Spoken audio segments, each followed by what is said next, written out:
Welcome, everyone, to the May 2023 edition of Cabaret Conversations through the 92nd Street Y School of Music. As always, I am your host, Michael Kirk Lane. I am thrilled this month to be joined by a cabaret legend. She, of course, has 6 solo albums. She has won every major cabaret award there is, including the 2018 Lifetime Achievement Award from MAC. She's a master teacher of the art form, having been a longtime faculty member at the Yale Cabaret Conference. And of course, she was a Tony nominee for her work in Starmites. Please welcome to Cabaret Conversations, Sharon McNight. Am I muted? You are with us. Oh, goody. I have a master's degree, and here's the thing: I was a radio engineer. I'm mechanically a genius, but this computer stuff is like. Well, we were talking about tech gremlins, but before the audience got here today, and they attack us every month somehow for this show. So we are glad we are here. We are both unmuted, and we're ready for the evening of Cabaret Conversations. Oh God, just looked at my house. It's a mess.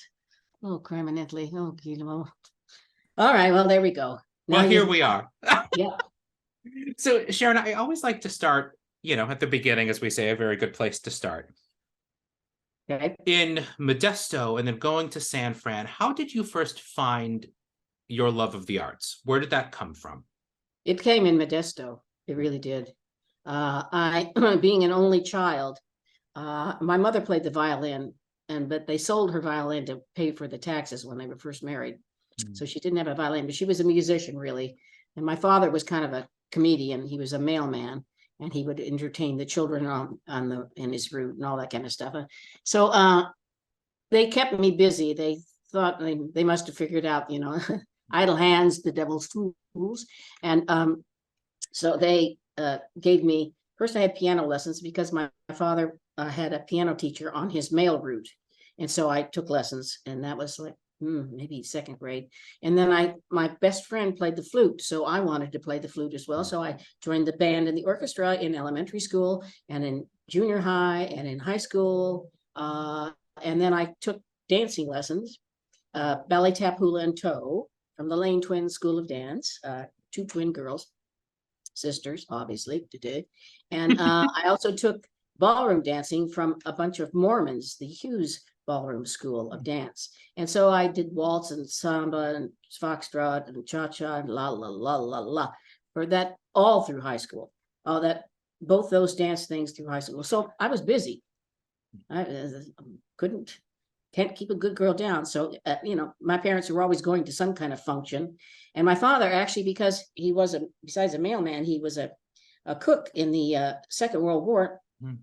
He would cater a lot of the dinners that were fundraisers for my high school band and my junior high band and for the Boy Scouts of America. He was also a handicapped Boy Scout troop leader and in the only handicapped Boy Scout troop in America at that time. I'm sure there's got to be one now, but it was, my parents were very active people. They were active.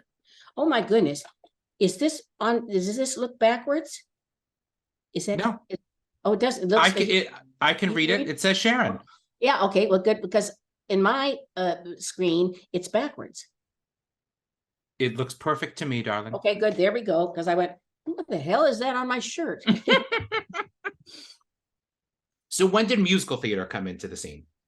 Well, because I played the flute in the band, I read music, and had a musical ear, and my mother was very musical as well. And I decided I was going to audition in junior college for Guys and Dolls. And because it turned out the song by you, I want to be loved. That's not I want to be loved by you. What the hell's the name of the song that she sings? Bushel in a Peck? Bushel in the Peck. I love you. Well, my mother used to dance and sing. We would dance and sing to that song. So I went, well, gee, I know this song, so I'll just sing the song of the audition. And nobody knew that I could sing because I was going to be an actress. Serious. And so all of a sudden I opened my mouth in this 999 seat theater at Modesto Junior College. And my voice echoed off the walls, and the directors looked up from their scripts going, oh my God, where did she come from? We know her, but it's not her we know. So I sang bushel and a peck, with an accent like this, that would be Adelaide, you know what I mean? Mm-hmm. And so I got the part.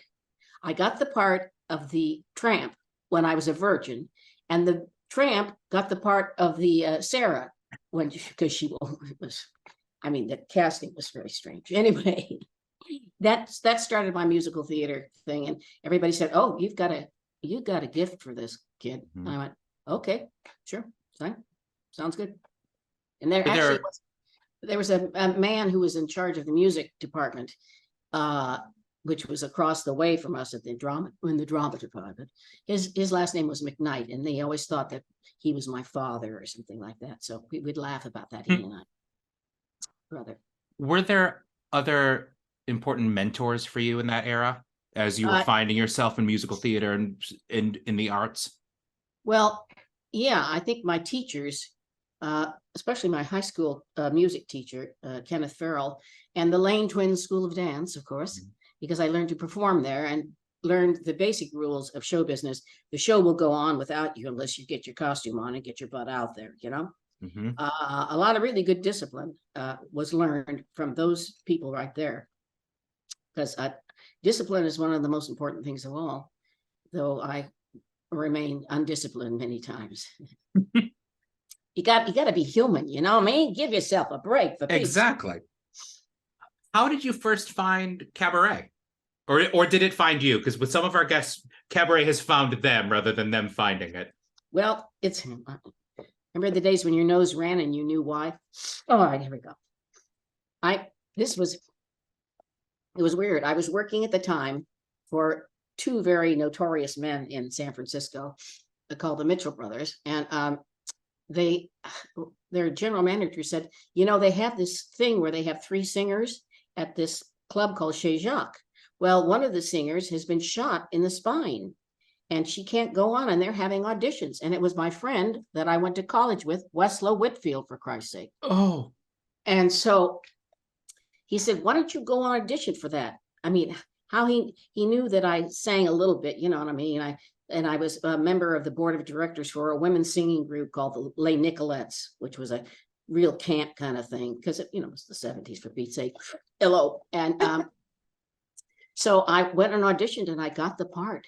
And there were three of us that sang, and we each did three numbers, and then we did a group number at this club called Chez Jacques that was opened by a French teacher at City College, who really was helpful in my start, basically, getting into Cabaret, because he cast me, and then all of a sudden he let me do my solo act, and I started doing solo acts, and the rest was history. Actually, what happened in the very beginning, I did Chez Jacques, and then I did two other places at the same night. I would do, what was it? Like 5 to 8, no, maybe 4 to 8 at one place, and then get in the car and drive to Oakland, California, and do 9 to 12. Wow. And that was 3 days a week. Yeah, we were busy. We were driving our little Fiat station wagon a lot. So, yeah. What first brought you across country? To New York? Yeah. Actually, the first time I went to New York was it was luxurious, because I had directed this motion picture for these two infamous gentlemen, and the motion picture was being screened in New York City, and so we were flown there, and we stayed at maybe the Algonquin, I don't know. We stayed at I could look at my scrapbooks, but it's hundreds of years ago. We stayed at a very snooty hotel, and they got bored. They wanted to leave, and so I had these theater tickets to Colored Girls when the something, that long title thing, and a couple of other shows. So I wanted to stay and see in New York, so I stayed by myself in this 2-bedroom suite. Oh, wow. Yeah, it was interesting. And I liked New York. It was, well, when somebody else is paying for it, hey, yeah, I like anything. Somebody else is paying for it. When did you do your first club act in New York? My first club act, this is an interesting one because the first club act was at the Bushes of Central Park West. That was the name of the club. It was obviously on Central Park West. And I walked in, Glenn Kelly played for me in San Francisco. I flew him in, we flew in and we walked into the club and it was a flat floor and just a little raised stage, but I don't think there wasn't a raised stage because that spoils the joke. It was flat floor and I walked in and right where the microphone would be was a big old roach on his back, deader than a doornail. And I went, oh, so this is New York, huh? And so we did that club, and it turns out Irv Rabel had heard from one of the bartenders that he had just bought the duplex then, had heard about this strange blonde woman coming from San Francisco that he should go see because she has something, there's something about her. So he got in a cab and he saw Ruby Rims and he said, Ruby, come on, I'm going up to the Bushes and we're going to see this woman from San Francisco. So Ruby gets in the cab, they go and see me. They come afterwards to say, you know, I have a club and if anytime you'd like to perform in New York, please come, you know. So the next time I came to New York, I was at the duplex and I couldn't believe it. The duplex upstairs, the upstairs cabaret had a toilet. There was a toilet in it. Oh. You don't know what it is to be in a dressing room. There's no toilet, and all of a sudden you have to walk from the dressing room through the house or back, back down the stairs where the garbage is, and just the glamour is endless. The sparkle of showbiz. Yeah. I would love to hear more about your relationship with Irv because you two worked together for so long. Yeah. Coming to the clubs, and that's part of the history. Irv is such a part of the history of this art form in New York. Yep. That I would love to hear more about your relationship with Irv. Well, nobody owned more than 4 clubs. Irv owned 4. Excuse me, these are slipping. Hold on a second. Irv owned 4 clubs. 4 clubs at one time, man. And they were going to, Rob was ill, had AIDS, and they were going to sell them and move to, I can't remember where, but someplace. And all of a sudden it didn't work out and Rob died. And so, you know, I would stay with Irv and Rob in the old days because he liked the company and I like dogs. And I'm kind of shy when it came to New York. I would not like to go out unless I had a place to go and a reason to be there, you know. And so I would just, it was nice not to have to go someplace, you know. So I would hang out at their place. They had a place on 11th and maybe Bleecker or something like that. And a great apartment. So I had my own room, you know, I had 3 dogs to play with and just, you know, it was a great time. So, and the club was right down the street. So that worked out perfect. Yeah. Irv, for being an art teacher in Cincinnati, Ohio, really knew his stuff about a little bit of everything. He did all my graphics, all the posters that you see hanging in Don't Tell Mama. That's Irv. It's nobody else but Irv. All those pictures of us old broads, very young. And he was he loved ice cream. Oh God. And I wasn't supposed to have ice cream because it gives you so and I'm trying to think of then we did Yale together. He's definitely a part of Cabaret, and unfortunately it's kind of being lost in a sense because he had his own attitude about many things and about many people that would kind of not be the nicest of all, you know. There were good things about him and there were things that weren't so good. So he is not remembered well by those that are in the current Cabaret community, but what the fuck do they know, you know? Can I say that? You can. And we wouldn't have the art form as it is today without Irv's influence Right. in owning the duplex, in opening Mama's, in owning Brandy's. What we know as Cabaret today wouldn't be what it is without Irv's influence and Irv shepherding so many artists Right. into the beginnings of their cabaret art form Right. careers. Yeah. No, he was definitely an influence. And by having the Yale School, it was definitely helping other people get their act together, or even just get themselves together by learning who they were. Mm-hmm. A lot of the people, a lot of the students, because we had usually 30 to 36 students every year, and it went on 9 years. At least I was there 9 years. It's 9 summers. That's a lot of people. That's 270 people that were influenced somehow, and perhaps their attitude changed about certain things, and they perceived things differently because they grew up, you know. So he should be remembered for that. But there are a lot of people that didn't like him, didn't like it because he was a dictator. He wanted to stay president of MAC until the day he died. You know what I mean? And they weren't having that. So Well, that's his problem. So there you go. His mark on the art form cannot be denied or debated. No, that's right. I mean, it would be like saying Donald Smith had nothing to do with Cabaret. Yeah, there's certain names, especially in our more modern era, that it's just a handful of names you can point to. And Irv is, of course, one of them. Yeah. And actually, you know, who another guy, we don't want to forget him either, because he and Irv were pals, was Kurt Davis, critic for the New York Post. And the first president of MAC, Kurt. Yeah.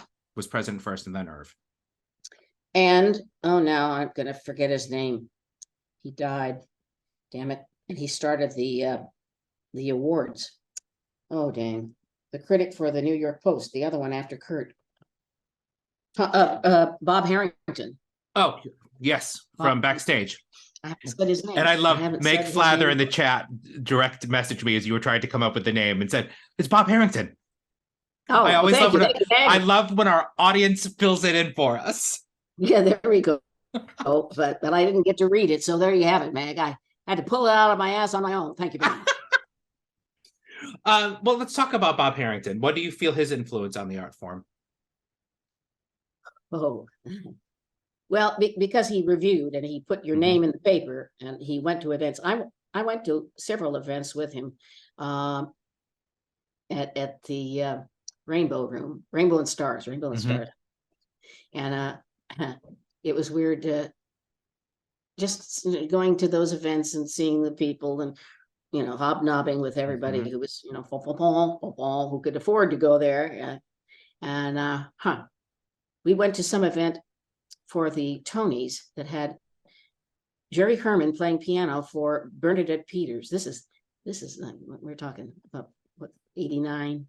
Yeah, it had to be 89. And I took Bob as my date, and he said to Isabel Stevens, who was the president of the Tonys, or something of it. Isabel, this is Sharon McNight. And she went, I know who she is. Because my past had come out, you know, it's about my what do we call my freedom of speech acts so that I performed. So that was interesting. It was, you know, we had some great times. He was a great guy. He certainly helped everybody out when he could, you know, and helped those who needed help, and those who were kind of didn't help him. You know what I mean? But for the art form, he helped. And it's something we don't have as much today. You know, Bob, in writing the bistro bits for Backstage and then starting the bistro awards, was a champion in the press. Our art form is not really covered outside of niche places where only people who already know the art form are going to look. Well, Stephen Holden is no longer in the mix either. You know what I mean? That was our last straw, you know. When we lost Stephen, the Times has maybe covered Cabaret 3 times since Stephen left that I know of. Brother.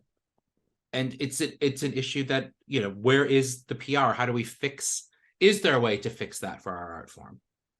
I to don't know. get back what was there previously.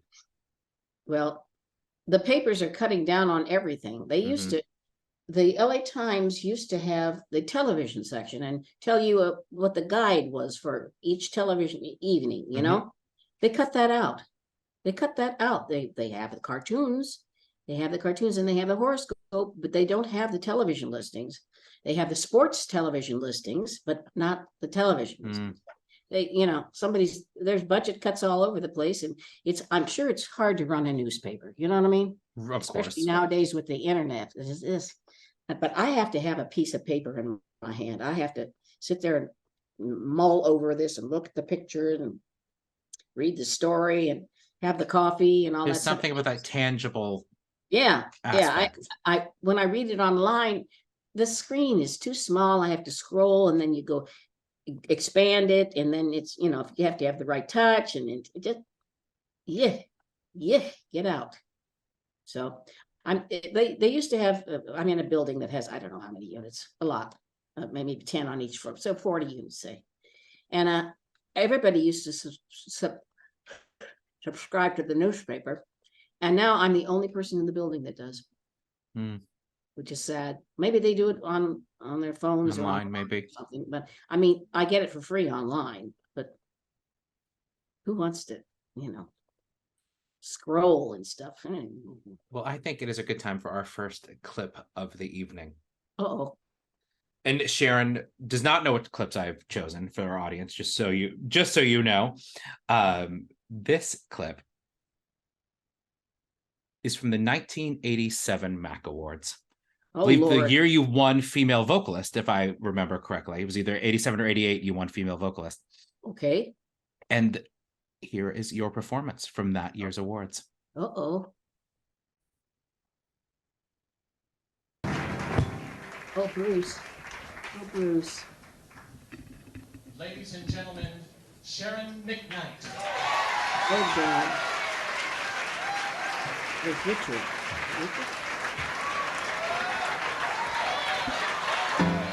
Oh, Lord God.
Something to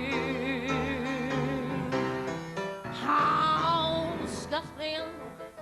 I've been down that lonesome road and I seen a lot of suns going down.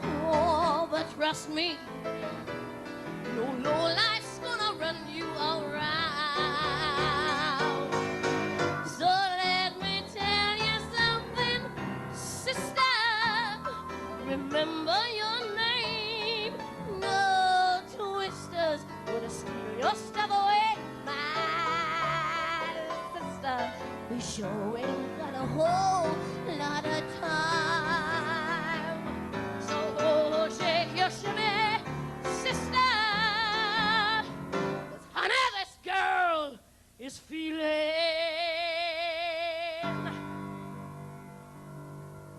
is a feeling.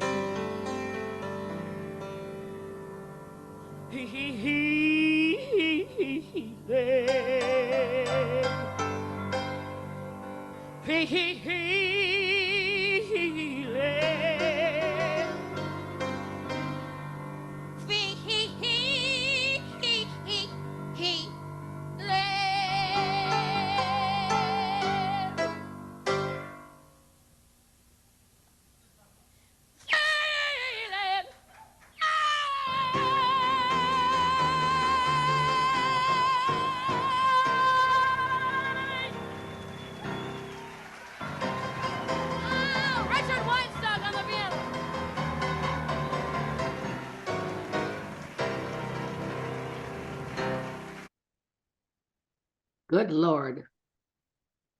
Brother. Does that bring back some memories? Yes, it does. As a matter of fact, I think I still have the costume upstairs. Now I could probably get into it because I lost that 35 pounds. I have the Oh, boa. I know I have the boa. I must have the hat somewhere. It's in the silver box. Yeah. Yeah. I save everything. Oh Lord.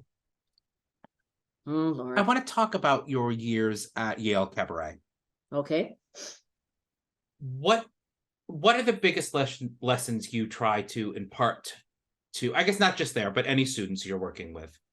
I mean, you're so well known as a performer in the art form, but you're also known as a master teacher of this art form. So are there certain go-to things that you'd want to make sure to get this through to your students?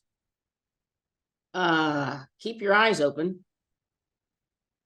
There's a lot of people shut everybody out by closing their eyes because they're frightened to look at people straight in the face. That's part of the problem, is that they're frightened to look at you. I mean, it's weird, but they close their eyes a lot. No closing your eyes. I'm trying to think of something else. Pick a song that's right for you. You gotta, I mean, the songs that I picked in the very beginning and still to this very day, a lot of times I'll hear the song and I'll cry. I mean, unless it's a comedy song or something, and I'm going, gee, they did that rhythm is bad. They could get a better laugh if they did so and so. You know what I mean? That's why I direct. But and that's why I'm so meticulous, because comedy is so hard. Comedy's hard. It's so methodical and mechanical because you have to have timing. It's that old joke. What's so important about a comedy? And then you have a student say, "What's so important about the comedy?" And right before, in the middle of the sentence, you go, "Timing." It's an old joke, but it works. And so I think timing is the most important thing of all, and knowing yourself of what you can sing and what you believe in. I don't know if you have to live. All I am is just a housewife. I don't have to be a housewife, but I can sing that song because it's got a strong lyric and it says something, It's Carnelia, of course. That makes it perfect, just about. Well, that's, you bring up lyrics, and that's such an important difference to our art form of cabaret than musical theater or jazz, where the emphasis is on the lyric in so much of our art form. Yeah. How do you communicate that to your students, that cabaret, the melody isn't always the most important thing? Well, a lot of students don't sing on pitch either. But you're telling a story, or telling an emotion, something.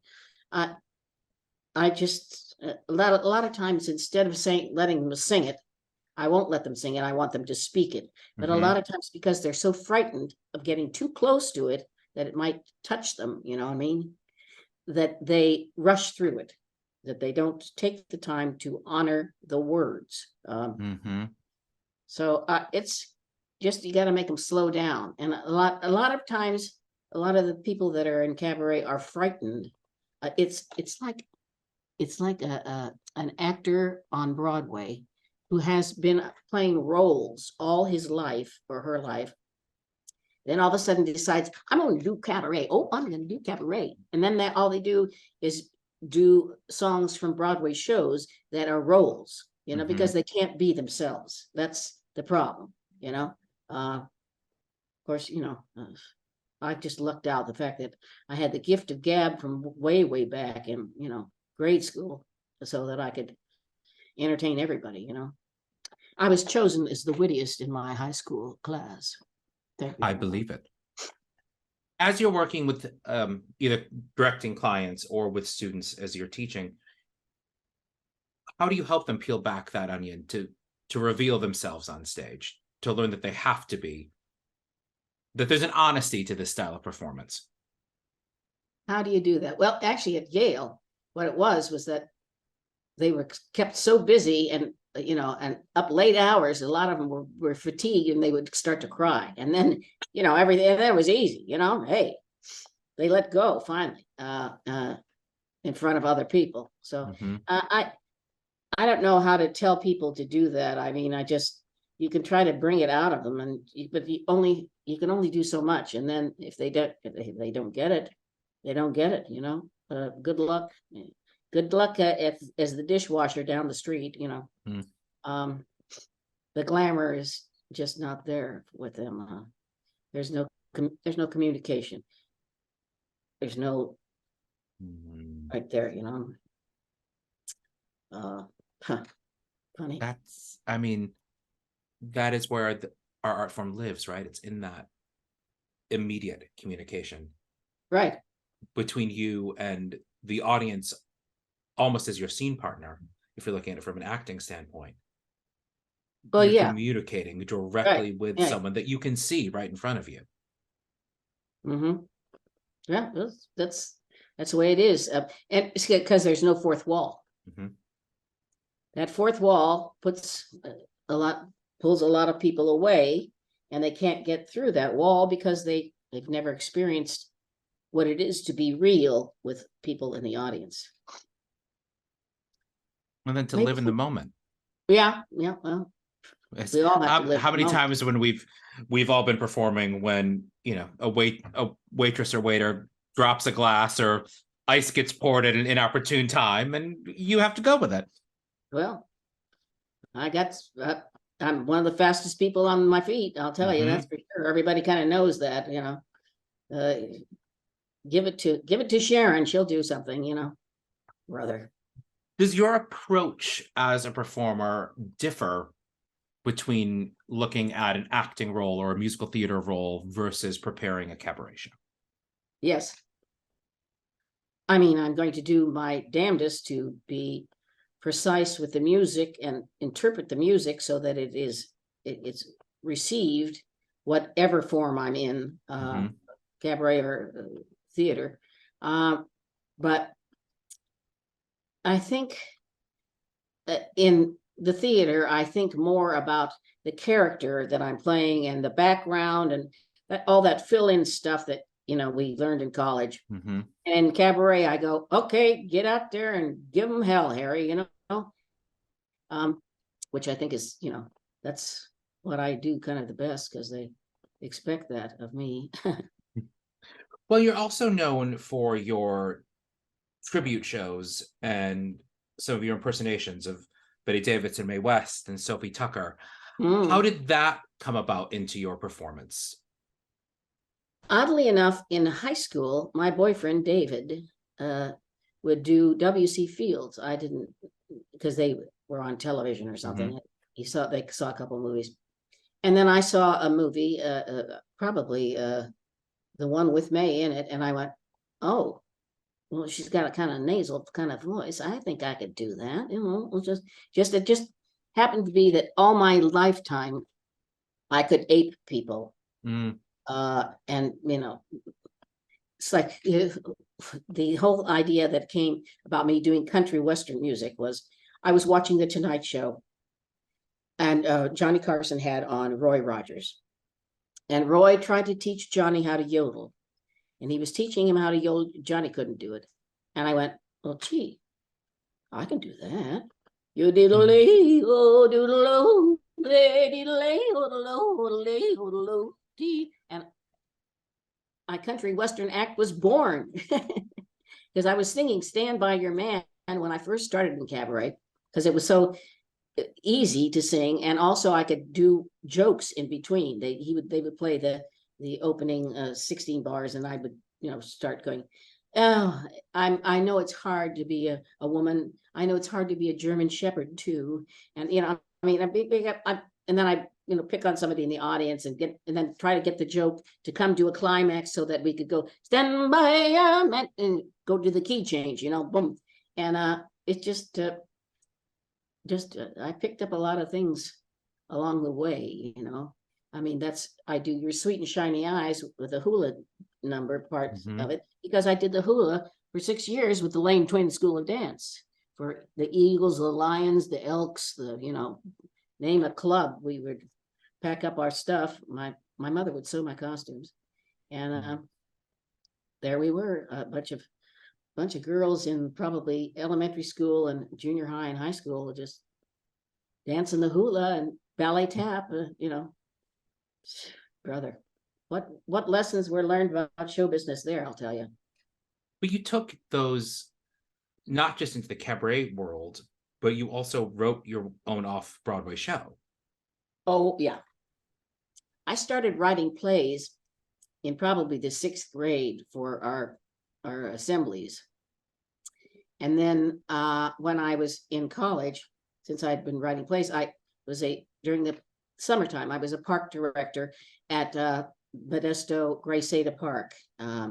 And I taught drama in the daytime, and then was a park director with the pool and the kids and the volleyball and the doodah. And so I, started writing plays there for the children because they didn't have any money for drama. And so I did The Wizard of Oz there with, matter of fact, I'm still in touch with the guy who played the mayor. His sister played Glinda, and his other sister played Dorothy, and his third sister, the little tiny one, played Toto. I mean, all world, ain't it? And so I kind of got into the children's writing stuff for the children because they didn't have any money, and so it just became a kind of a balloon thing in there. And then I did my master's thesis on The Wizard of Oz, experimental children's theater. It was based on, so it was interesting. Matter of fact, let's see, a couple of my actors in that thing went on. Robin Rose Pearson, who was an actress, she's still around. She played Dorothy for me. So it was, it's been a varied career, I must say.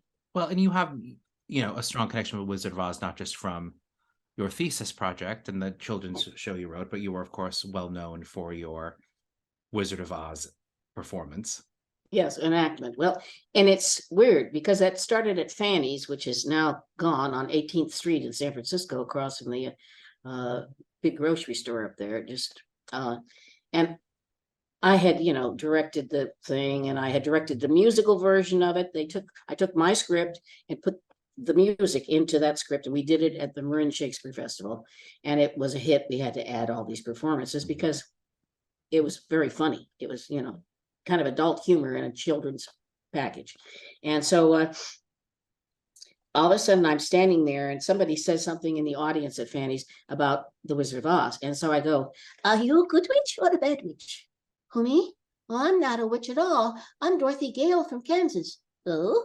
He said, and all of a sudden Glenn Kelly, my piano player, starts playing come out, da, dee, da, da, da. And so I start doing the thing, and people are going, "Oh my God, she's doing the fucking movie. She's playing the score. Holy Jesus." I stopped and I went, where did you get this music?" He said, "I played this in high school." And I went, "Oh my God." So we went to Hawaii for 6 weeks. I had a job in Hawaii, and I listened to the audio. It was a VHS. Oh, can you imagine?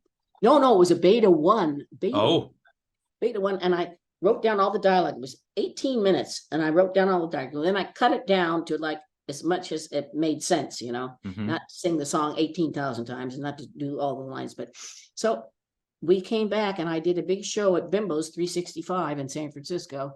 And at the end of the first act, I did The Wizard of Oz.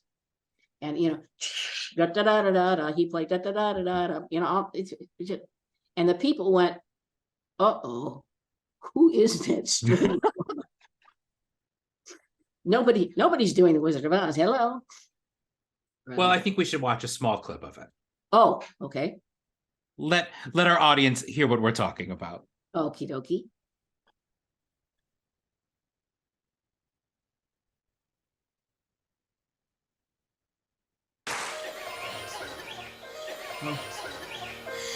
Toto, I have a feeling we're not in Kansas anymore.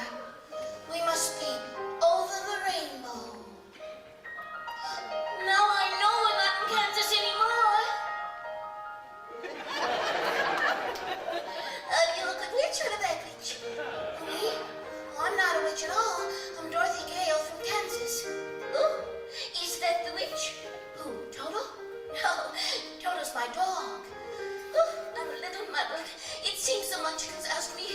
some witch just struck the house on the Wicked Witch of the East. And here you are, and there's the house, and that's all that's left of the Wicked Witch of the East. Ooh, but I already told you, I'm not a witch at all. Witches are old and ugly. What was that? That was the Munchkins. They're the little people who live here. This is Munchkin Land, and you are the national heroine. It's all right. You can come out now and thank her. Come out, wherever you are, and meet the young lady who fell from a star. She fell from the sky, she fell very far, and Kansas, she says, is the name of the star. Kansas, she says, is the name of the star. What happened, you heard, when she fell out of Kansas? A miracle occurred. It really was no miracle. What happened was just this. The wind began to switch, the house to pitch, and suddenly Phew. A little teaser of the whole piece. Yes, well, it's a workout. It's about an 8-minute workout. What I'm curious, as someone who was, you're based in California, but obviously very well known in the New York cabaret scene. What were the biggest differences between the San Francisco cabaret scene and the New York cabaret scene? I don't know the difference. I mean, I think it was the cabaret scene in San Francisco was more political, I think, because San Francisco was more political. Hard to believe, but true, especially in those days, because AIDS was just around the corner. Liberation was first, and then AIDS came to screw that whole thing up. And so it was, I don't, people laugh the same way everywhere. You know what I mean? It's the people weren't any different. I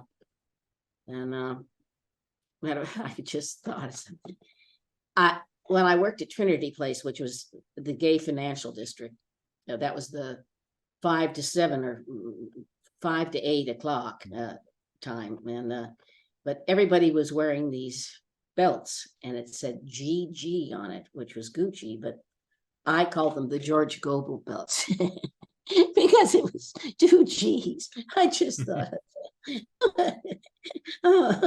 memories. You also, though, really stepped up at the beginning of the AIDS crisis. You stepped up as an activist and as a performer, as to donate your time to raise funds. Can you talk about that time? Sure. It was hard time. I did a concert actually in Ward 5A in the General Hospital, where we played. We sang. I sang, and Jim Bob played the piano. He wouldn't turn around and look at the people because there were some strange looking folks that had their heads shaved, and it was just. A friend of mine, they let them have alcohol. They had mimosas. They were allowed to drink. They got special permission. Russell Kassman Piano Company delivered a piano, and I did it in one of the big rooms there. And it was interesting. It was tough to be all lightness and fun and laughter when it was, such a sad time. And we would do fundraisers, and the one fundraiser that I totally remember, because people were bringing in, this is how long ago it was, people were bringing in stuff from their house. They would bring in like a lamp and have it to be auctioned. I mean, they walk into this club carrying a lamp from their own living room to sell, to raise money for this thing, because it was so new. And the auctioneer that I worked with, because I was Vanna White, I held up the lamp. The auctioneer that I worked with was Willie Brown, who was assemblyman then, and then later became mayor of San Francisco. Brother, sometimes. You also did around in New York raising money. Tell me about Stamp Out AIDS and Divas for Oh. Dollars. Yeah, John, what was John's, the producer? I can see him now. He moved to like Laos or something. John Glines, because he came out at the Tonys. I don't know if you remember him accepting the award and thanking his lover for I can't remember what show, but John Glines. John Glines organized these young, good-looking boys, and they would pick me up. I did an off-Broadway show called Murder at the Rutherford House, which was on Second Avenue, and it's called the Rutherford House because the Rutherfords owned the house mansion, and we would do this murder mystery there. Beth Bowles was in it. Oh, Beth Broderick was in it. Beth Broderick, Carlton Carpenter was in it, and so was the what was his name with the white hair and the English, and Quentin Crisp. Quentin Crisp played the butler. There were a bunch of other people in the show, but we would do the show there. I changed my clothes. They'd pick me up in a limousine with all these boys and me and John, and we'd go from bar to bar to bar. And I mean, we did like 5 bars a night. And I would get up and sing, sit on the piano and sing and explain about what Stamp Out AIDS was, and they could buy stamps, and the boys would come through and sell the stamps. I still have some stamps somewhere. Or somebody sends me sometimes it on, what do you call it? Not eBay. Mary, what the hell's the thing? Don't get old. It's not worth it. You can only retain water, let me tell you. But they would just, it was, and we did that. I don't know how many nights a week we did that. We must, I can't remember because I'm sure I've got it upstairs in the scrapbook because I save every little pieces of paper, at least in the olden days. Now I just go, recycle that. I'm a big time recycler, big time. Yeah. You Since also 1968. you were helping, for gay rights even before AIDS came around. And I do want to ask you about meeting and working with Harvey Milk. Oh, Harvey and I did a couple of benefits together and joked around a little bit. I really didn't. Because he had his business going. And then when he ran for office, then it was a different story. Then I would see him more frequently because he was always appearing someplace, trying to garner up the votes there. Nice fella. I mean, we weren't buddies. We didn't, get drunk together or something like that, or whatever you do nowadays. But good. I mean, and his heart was in it. And George, I knew George Moscone, and his wife Gina. They were lovely people because we did the first. What benefit was that? Must have been No on 6, which was make the teachers come out as gay. They had to register. That was that was Yes on 6. But we did the No on 6 campaign, and they were there at the Castro Theater. We did a show at the Castro Theater. Isn't that weird? Memories. What do you think, taking from talking about the AIDS crisis and then looking at the art form of cabaret, can you talk about the effect of the crisis on the art form? Well, the AIDS crisis on the art form. It was so weird because you would look at people, not necessarily in the audience, but you'd meet people at the store, and they don't normally look like this. They're very, sallow faces. I mean, it was just upsetting to know that somebody was not going to be around. And you could see it in the audience as well, but people were frightened, I think, that it was going to be airborne. I mean, because the knowledge was kept by the government instead of sharing it with other people, which killed a lot of people, quite frankly, between you and me. It's just a shame what they did with lack of information to kill people, really. It's kind of like kind of like the crisis that we're currently in, when the president, said, "Oh, it's going to be fine. I'm going to, it's all cured. I'm cured. Everything's going to be good." And then what happened? Huh, it ballooned. The same thing happened with AIDS, because they are liars out there, liars, pants on fires. So Not tell to me the take question us. again. I get on a tangent. You know what I mean? What was I'm- the effect? How did the AIDS crisis affect the art form of cabaret? Well,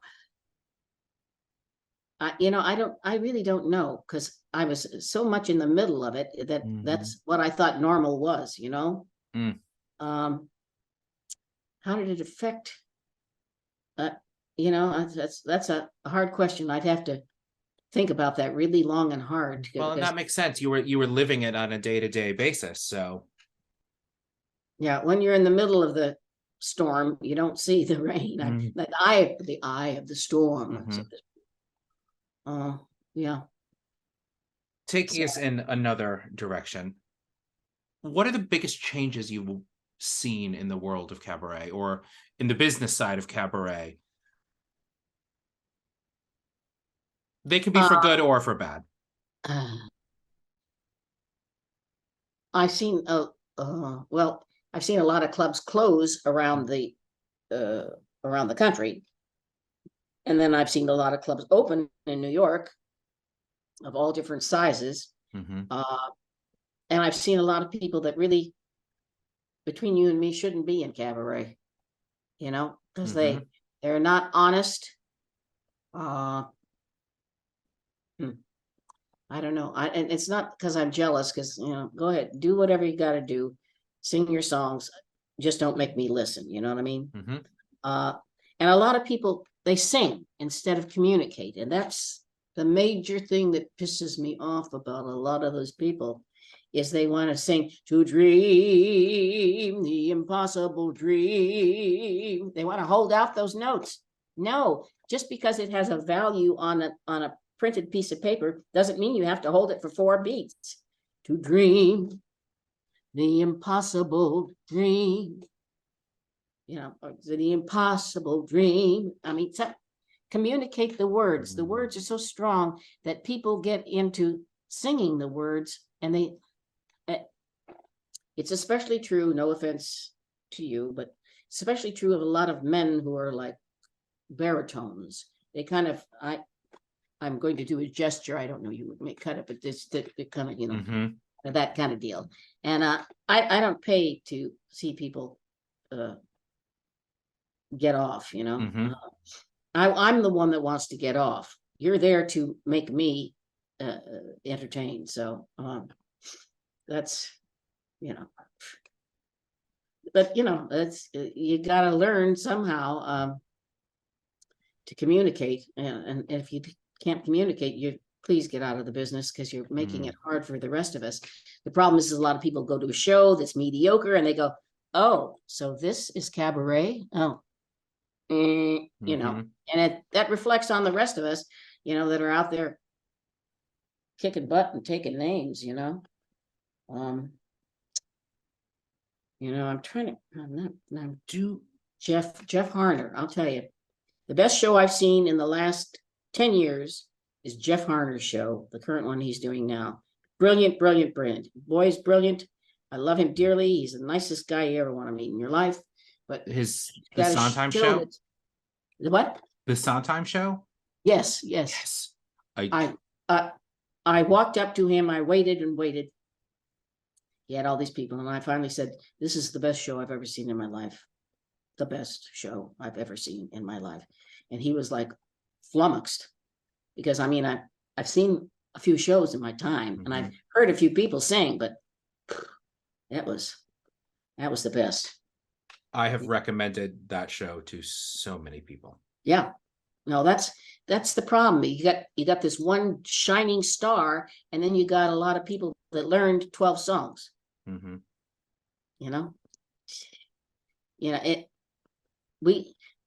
in the olden days, most of the people, because they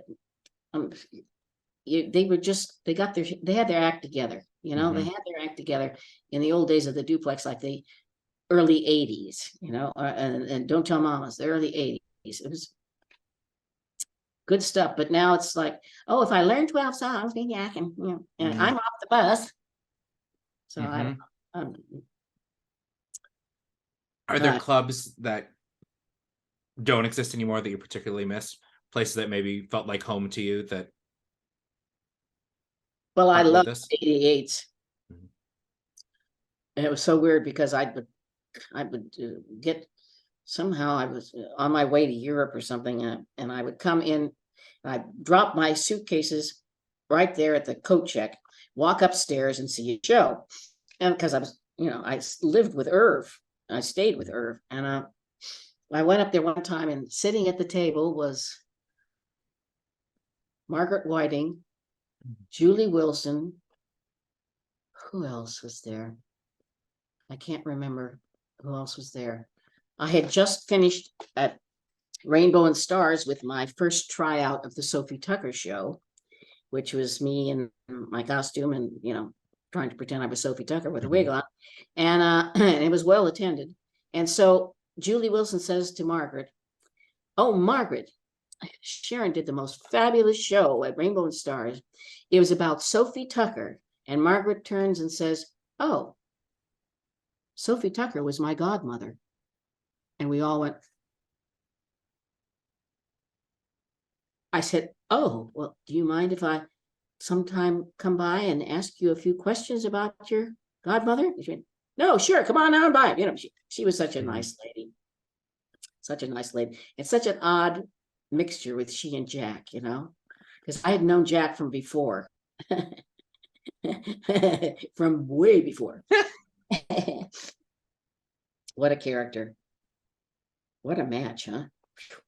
Boy, that shocked everybody. That was Do you have any favorite nights performing in a club? Things that really stick out to you from maybe from the early years of looking out and with who was there or what the experience was that really stick out to you? I was at Chez Jacques one night, and Bill Graham was in the audience, and boy, that blew me away. Whew. Bill Graham coming to Cabaret. Oh. Other nights that stick out. I'm trying to think. It's, you know, it's all water under the bridge, Michael, for God's sake. I can't think of a night that really sticks out. Well, I suppose it probably doesn't get any better than, you know, sitting with Margaret and Miss Wilson. Yes. Yeah, two legends, for God's sake.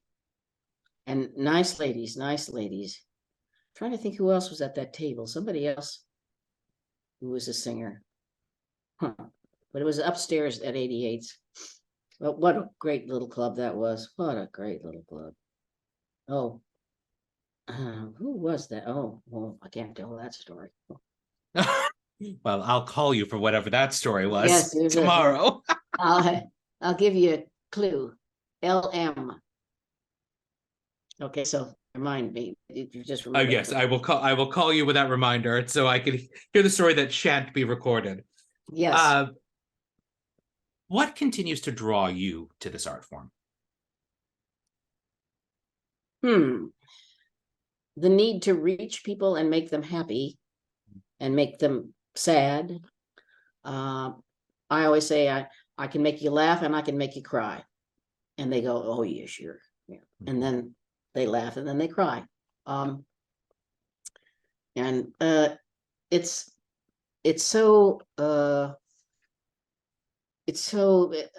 makes me feel so good to do that to people, to get them to forget their troubles and just zone in on something that's one thing and make them feel something. Make them feel something, you know? Feel something. When you get the idea for a new show, what is your process like? Oh golly. This this Randy Newman show that I've been working on forever and promising everybody forever and ever. I've got stacks. I mean, I've got this much music.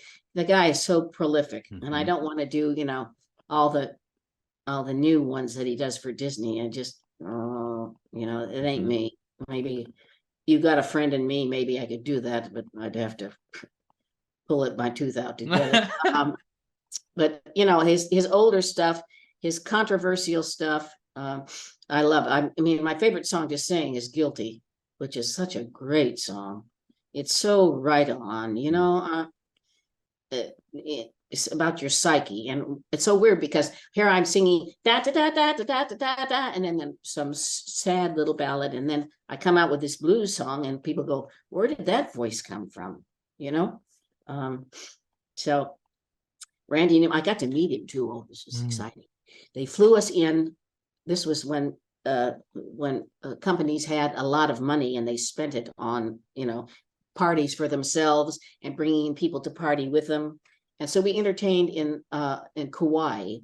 They flew us in a week before so we could get used to the time change. Oh, my Lord God. And we stayed in this fabulous hotel and, didn't have to pay for anything. And I sang the show. We did a couple of shows, and then for the convention. And then as we're leaving, we're walking out of the courtyard, and this guy and woman in their tennis shorts and their tennis rackets go walking by. And I say to Jim Bob, "Geez, that looks like Randy Newman." And well, just check it out. Be the ballsy girl that you are. And I turned around and I went, "Randy?" And the guy stopped and turned around, and it was Randy Newman. I mean, my idol. And I turned to him and I said, "Oh, nice to meet you. I sing some of your songs. I think 'Guilty' is one of the greatest songs that you ever wrote. I want to do a show about you." And that was right before they were going to do a show of his tunes, and they were going to try to bring it to Broadway. They were going to do it in LA. It was one of the worst shows I'd ever seen in my life. I mean, it was so. What's her name? Who was on that motorcycle thing? Kate.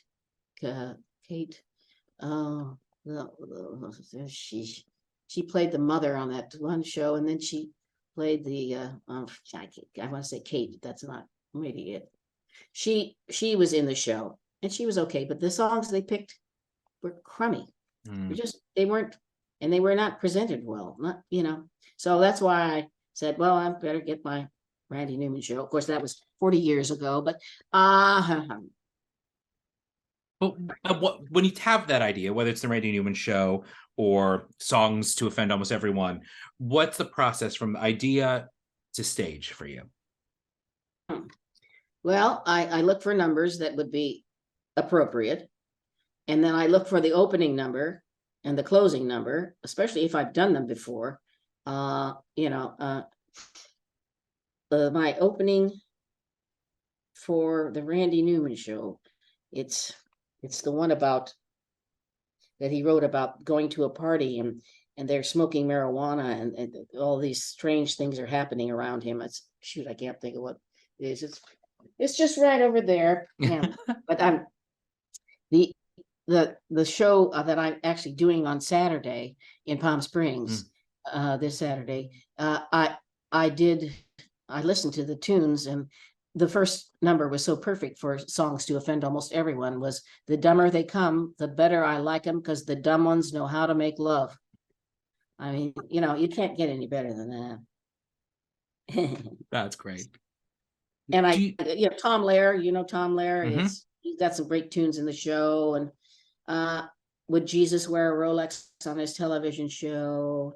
Can't Eat Dog in Taiwan. And then I do Everybody's Girl, an impression of Mae West. This is what kills me. The drag queens come up to me and go, "You're Everybody's Girl is Mae West. Oh God, what a brilliant, why didn't I think of it?" Oh, well, because you didn't think of it. But it works out that song from Steel Pier, I think it's called Steel Pier, was perfect for me. I listened to the woman sing it, Deborah something or other, and I met her later and said that I was taking the song and making it Mae West, and she thought it was perfect. So, and then I add a joke in the middle that Charles Pierce used to do at the very end. Yeah. When in the process do you get other people involved? Do you bring a music director in? Well, that's hard to say. I mean, a lot of times I have a music director, but he's really not the music director. Mm-hmm. He's the pianist, because I'm kind of the musical director in the sense that a lot of times I do the arrangements myself. I went, no, let's play that, this, and that, go there with key change, blah, blah, blah. You know, so it's being a musician first, Mm-hmm. playing the piano and the flute and the piccolo. We have to add the piccolo. We can't forget the piccolo. We cannot forget the piccolo. You know, so I have a background that's, you know, a lot of people would envy, quite frankly, because I danced and I sang and I played an instrument, and, you know, even though I have long nails, I still can plunk out a tune on the piano. Mm-hmm. But don't hire me to do your, you know, your piano bar. That's for sure. Frightening. I don't know how they do it, quite frankly. The patience of Job, those people. Yes. From having my nights of working in piano bar, yes. I in awe of some of the pianists I work with, and Yeah. what they can do in a 8-hour evening, 6 to 8 hour evening of playing tunes for drunk patrons in a bar. Brother. I don't know. We are sadly, Sharon, almost at the end of my time to ask you questions before I turn it over to some of our audience members for questions. We are also, because the conversation has been flowing so well, you are one of the episodes we've showed the least clips of, because we haven't needed it. We've just been such a lovely conversation. I have one more clip I am going to show, but before I do, there's one last question from me. Okay. Every edition of Cabaret Conversations has ended with this question, and that is, in a few words, in a sentence, what is cabaret?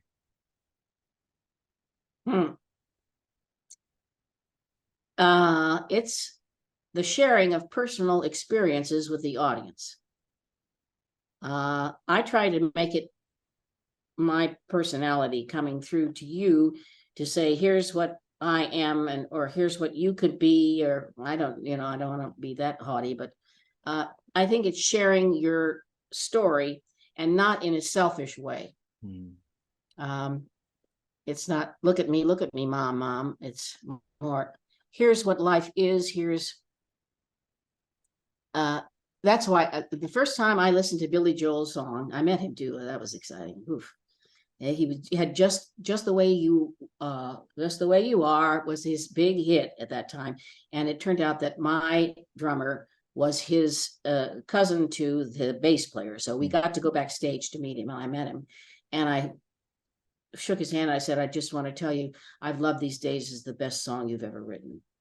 And he was kind of put back, because Just the Way You Are was so big and so, you know, popular. And so I listened to that song. Glenn brought it over on a record. I listened to the song and I cried. And I said, that's truth. That's truth coming through. And that's what I want to do, is make everything personal from me to you, so that you get it as well. That's why the song's been with me for 44 years, for Pete's sake. You know what I mean? Such a great lyric. That, and another, you know, I mean, I have some standards that I kind of have to do, where people get pissed off. If I don't do your sweet and shiny eyes, they get pissed off, you know? We wanted to sing. Well, you're drunk. That's why you want to sing. Well, we have my last clip, and in a synchristic way, it is you singing that Billy Joel song when you received the Lifetime Achievement Award from the MAC Awards. Now I make it the clip. So here's our final clip of the evening, and then, audience, we will turn to you for questions after this clip. Hey.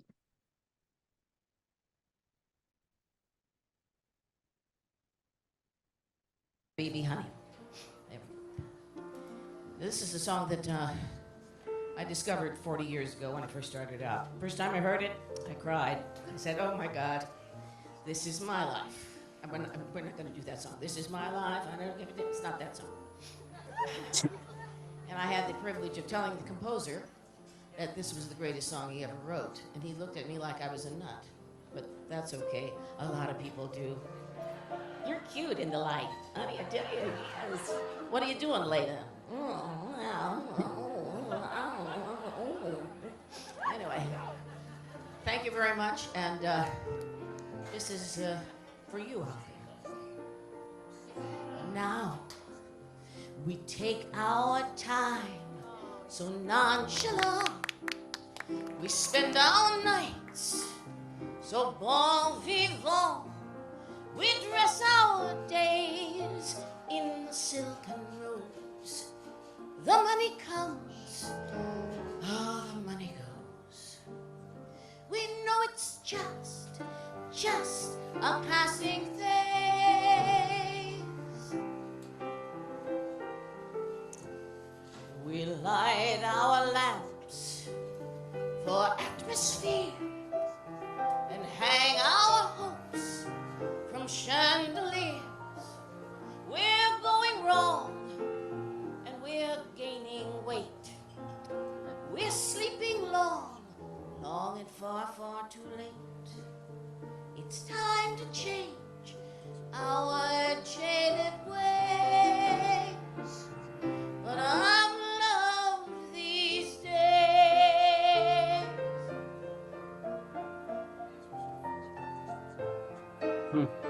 Fun. Now, as we indulge in things refined, we hide our hearts from harder times. A string of pearls and a foreign car. Oh, we can only go so far on caviar and Cabernet.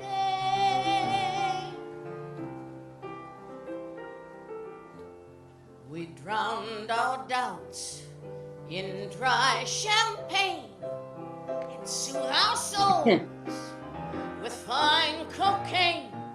I don't know why I even care. Hell will get so high, we'll get nowhere. It's time to change our jaded ways, but I've loved these days.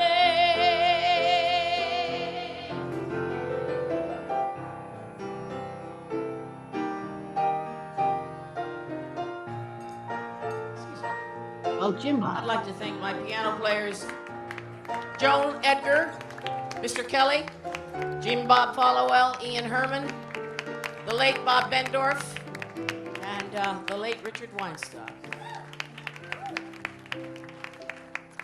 So, before we end and then begin, honey, we're gonna drink a toast.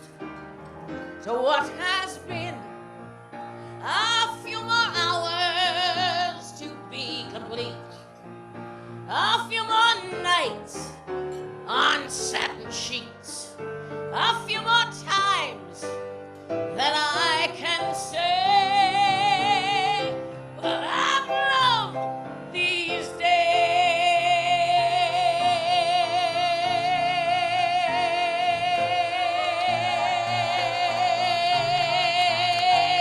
Here's to you.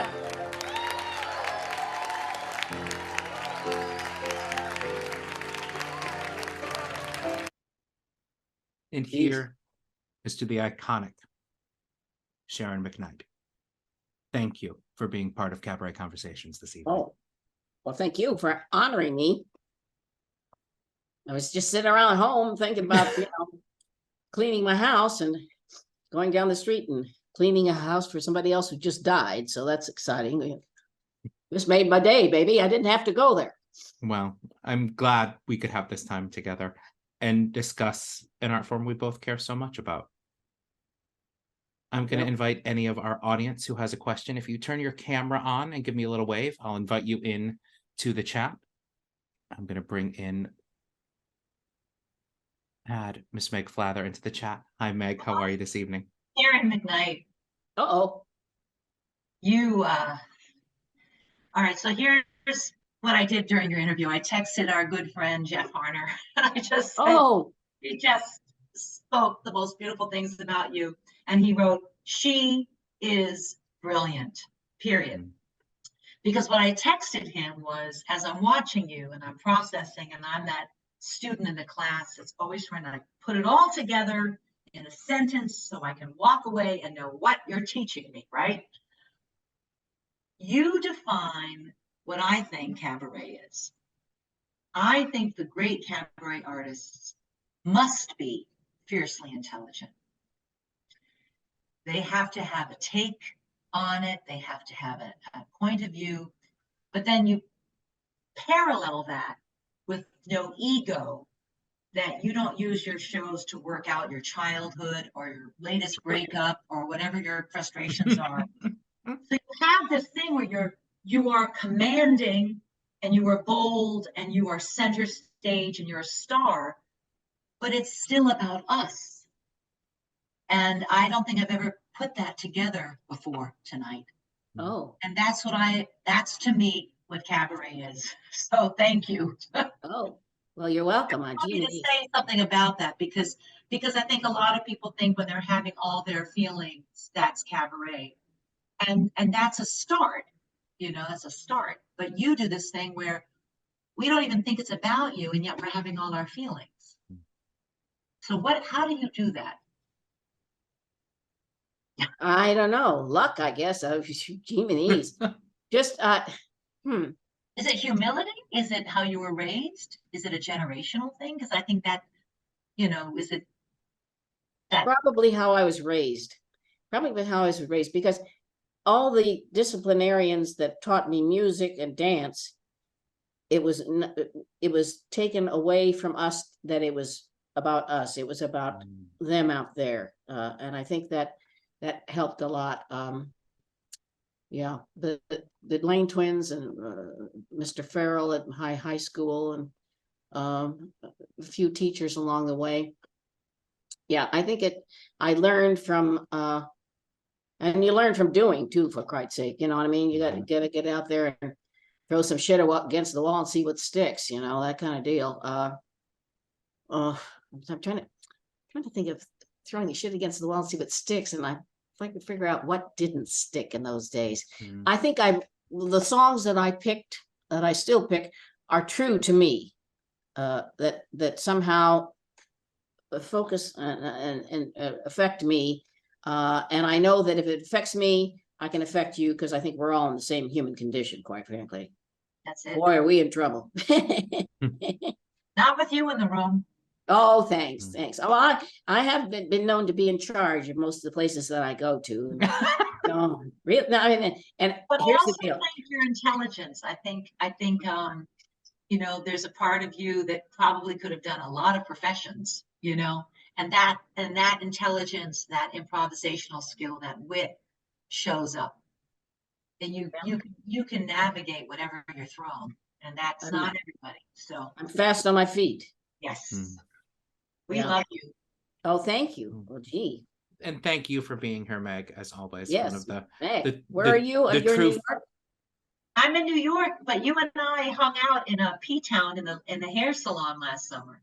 Oh, for God's sake. I had an earful. It was fantastic. Thank you, Meg.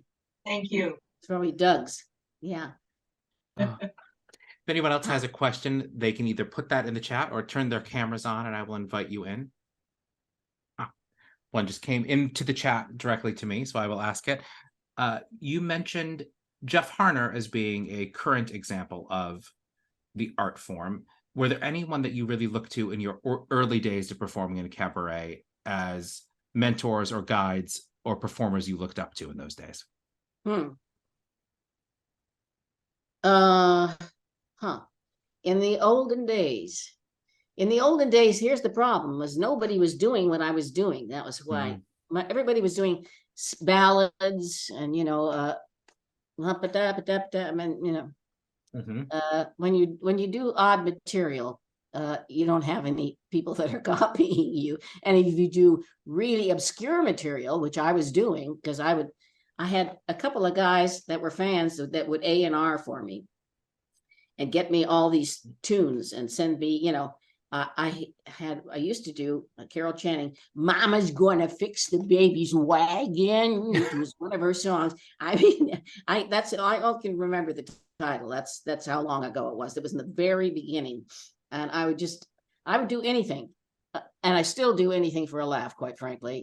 It's just, once you're funny, or that you're funny and people expect you to be funny, you got to be funny all the time. And it's actually kind of tiring. But fun. Well, Sharon, I am so thrilled to have you here, to have your stories recorded through the 92nd Street Y, and have you a part of Cabaret Conversations. Before we end this evening, just a little bit of housekeeping. The next Cabaret Conversation is next month with the legendary Steve Ross joining me as my guest. And then in July, we will have our rescheduled interview with Ben Rimmelauer, since last month I lost my internet while I was teaching in Michigan. So we couldn't have the show. So we will have Ben Rimmelauer, who of course is an amazing performer in his own right, but also now the booking manager at Green Room 42 and Chelsea Table and Stage. And he's a goofball. Indeed. Which is why we all get along so well. That's right.